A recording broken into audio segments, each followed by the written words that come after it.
Olá você que nos acompanha, esse é o seu jornal antijurídico, coisas que você precisa saber, especial Ele Não. Para falar um pouco do meu ponto de vista a respeito do Jair Bolsonaro e quem sabe somar alguma coisa aí a esse debate ideológico virtual. Bom, para início de conversa, acho que uma coisa que você precisa entender sobre o Bolsonaro é que ele, como qualquer outro líder ou possível líder autoritário, é caracterizado acima de tudo pela sede de poder. Ele é um cara que claramente despreza todo tipo de tagarelice quando perguntam sobre qualquer uma das suas propostas de governo. Isso porque elas não existem. O objetivo é chegar no poder e uma vez no poder eu vejo o que eu vou fazer, ou eu pergunto para o Paulo Guedes. É por não ter propostas que ele flerta tanto com a ditadura, com uma política econômica delirante e com um determinado imaginário social de que o grande problema do país é o PT. E quando ele diz isso, não é que ele está criando a polarização. Essa polarização foda que a gente está vivendo hoje, ela vem de 2013. Bolsonaro está na política desde 1988. Então ele não é a causa da polarização,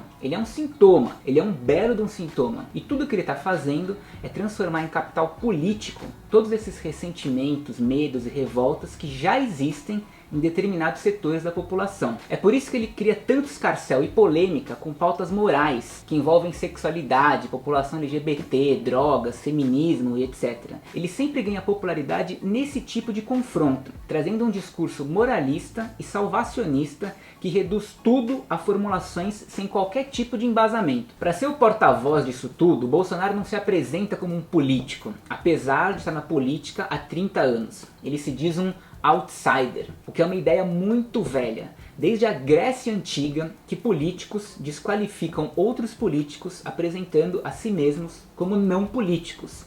Nada de novo sob o sol. Na verdade, ele está surfando também na atual crise dos partidos políticos. Os partidos estão cada vez mais caindo em descrédito, perdendo relevância e se fragmentando. Eles perderam muito ou quase tudo da função de identificação ideológica. Tipo, qual que é a ideologia do PMDB, do DEM ou do Novo? Esses partidos sequer fazem oposição uns aos outros, porque eles não têm nem no que se opor. Eles foram criados simplesmente por estratégia e interesse eleitoral. Com essa imagem dos partidos políticos em baixa, a imagem de lideranças individuais fica em alta. E é aí que entra em cena Bolsonaro. Bolsonaro é qualquer um.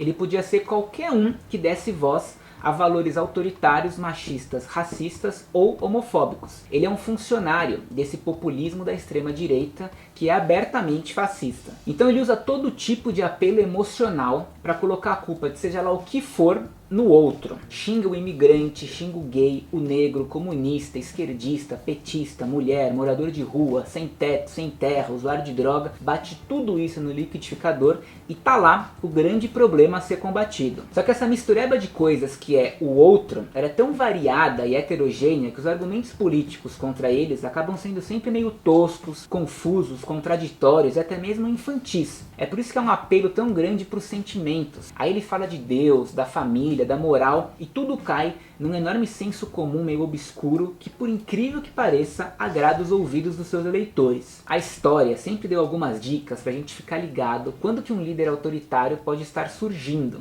E uma das dicas mais básicas é prestar atenção na linguagem, nessa linguagem do extremismo, o uso de palavras perigosas e de vocabulários patrióticos e de apelos religiosos. Coisas do tipo Deus acima de tudo, vamos fuzilar os petralhas, quilombolas não servem nem pra procriar, Índia é tudo vagabundo, gay tem que apanhar, sou a favor da tortura e por aí vai. O mais maluco disso tudo é que essas colocações são completamente anticristãs, vindas de um cara que se define como católico. Mas a real é que foda-se. Como já muito bem escreveu Maquiavel, o príncipe ele só precisa conservar a fé quando for vantajoso. E não precisa ser, mas parecer religioso. Quando o Bolsonaro diz que ele é católico ou cristão, ele não está se referindo à fé dele ou às práticas religiosas dele. Ele está se referindo a uma questão de identidade. Ele está falando sobre quem ele é e como ele vê o mundo. É praticamente uma afirmação política. Ele está usando a religião para influenciar a sua ideologia política. Mais uma vez, nada de novo sob o sol.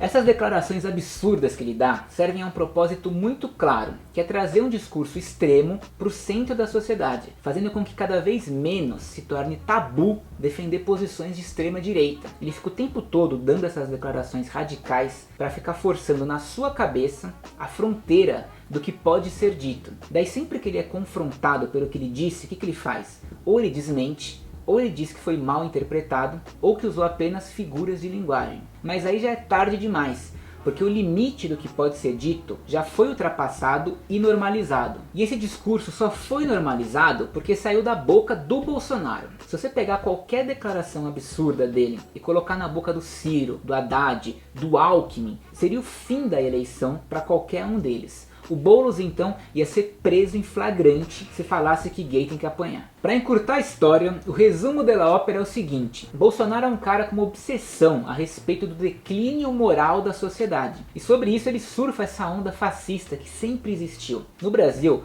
sempre existiu uma permanência de um passado autoritário, regado a muita violência policial e repressão pesada contra ativistas e movimentos sociais. Bolsonaro, ele é uma continuidade histórica dessa tradição.